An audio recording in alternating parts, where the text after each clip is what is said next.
আসসালামু আলাইকুম। আজকে কিছু আপডেট আপনাদের দিতে চাই। সেটা হলো যে হোয়াইট হাউসের সামনে ছাত্র হত্যার প্রতিবাদ বিক্ষোভ, বাংলাদেশের কোটা সংস্কার আন্দোলনের সমর্থনে এবং ছাত্র হত্যার প্রতিবাদ জানিয়ে গতকাল শনিবার ওয়াশিংটনে হোয়াইট হাউসের সামনে বিক্ষোভ হয়েছে। বিক্ষোভে অনেক প্রবাসী বাংলাদেশি অংশ নেন। ইউরোপের অনেক দেশেও একই ধরনের প্রতিবাদ সমাবেশ হচ্ছে। এদিকে কোটা সংস্কার আন্দোলনের সমর্থনে নেপালের ছাত্রদের সংহতি সমাবেশ বাংলাদেশ কোটা সংস্কার আন্দোলনের প্রতি সংহতি জানিয়ে এবং ছাত্র হত্যার প্রতিবাদে নেপালে প্রতিবাদ সমাবেশ করা হয়েছে। গতকাল এই সংহতি সমাবেশের আয়োজন করে all Nepal national free students union.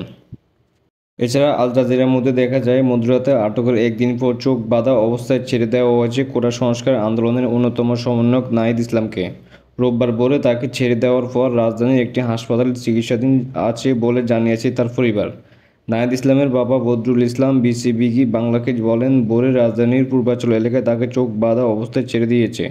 শারীরিকভাবে অসুস্থ থাকার কারণে এখন হাসপাতালে চিকিৎসাধীন রয়েছে। তাকে মানসিক ও শারীরিকভাবে নির্যাতন করা হয়েছে। একটু সুস্থ হলেও সে গণমাধ্যমের সাথে কথা বলতে পারবে, জানিয়েছে নাহিদ ইসলামের বাবা।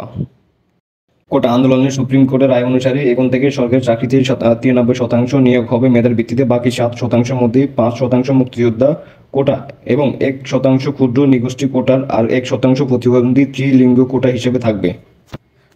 এরপরে শুরু হয় আন্দোলন। তবে অনেক দেরি হয়ে গেছে বলে এখন আর এই রায় দিয়ে কিছু যায় আসে না। স্বৈরাচার শেখ হাসিনাকে গদি থেকে টেনে নামানোর আগে ছাত্র জনতার ঘরে ফেরার বিন্দুমাত্র ইচ্ছা নেই বলে জানিয়েছেন।